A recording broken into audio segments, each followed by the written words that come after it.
Dalam membangun masyarakat yang sehat dan berdaya, intervensi komunitas bukan sekadar program jangka pendek melainkan sebuah proses strategis yang melibatkan banyak pemangku kepentingan. Buku pengantar intervensi komunitas karya Drs. Alam Bakti Keloko, Sherifah, dan Fridelin Borutarigan hadir sebagai panduan menyeluruh bagi mereka yang ingin memahami, merancang, dan menjalankan perubahan sosial di tingkat komunitas dengan cara yang tepat sasaran, inklusif, dan berkelanjutan. Buku ini dirancang secara sistematis dan komunikatif untuk menjawab kebutuhan mahasiswa kesehatan masyarakat, pekerja sosial, aktivis pembangunan, hingga lembaga non-profit yang ingin melakukan intervensi berbasis data dan kebutuhan lokal.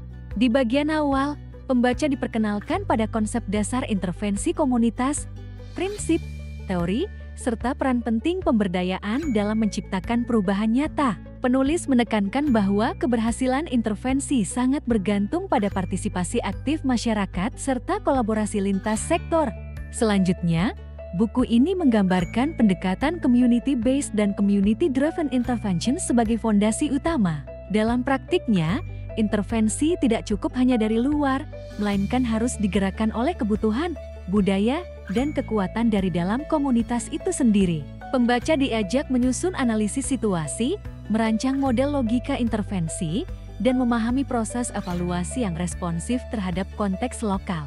Salah satu kekuatan utama buku ini adalah keberadaan studi kasus nyata di Indonesia. Anda akan diajak menelaah bagaimana intervensi dilakukan di desa-desa terpencil, di tengah krisis, serta dalam proyek lintas sektor antara masyarakat, pemerintah, swasta, dan organisasi non-profit. Semua contoh ini memberi gambaran konkret tentang tantangan dan solusi yang bisa diterapkan dalam berbagai situasi.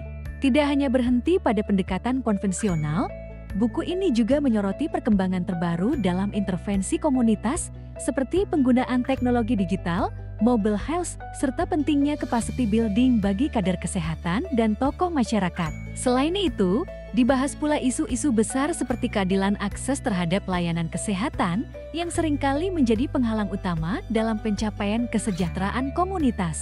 Dengan pendekatan praktis, narasi aplikatif, dan berbasis pengalaman lapangan, buku ini tidak hanya memberikan kerangka teori, tapi juga membantu pembaca menyusun langkah-langkah konkret untuk membuat perubahan yang nyata. Ia menjadi bekal penting bagi siapapun yang ingin bekerja untuk komunitas, bukan hanya bekerja di atas komunitas. Jadikan pengantar intervensi komunitas sebagai sumber inspirasi dan alat kerja Anda dalam membangun masyarakat yang lebih sehat, kuat, dan berkeadilan. Dapatkan sekarang di www.mutiara Publishing ID dan mulailah langkah konkret untuk menjadi agen transformasi sosial di lingkungan Anda.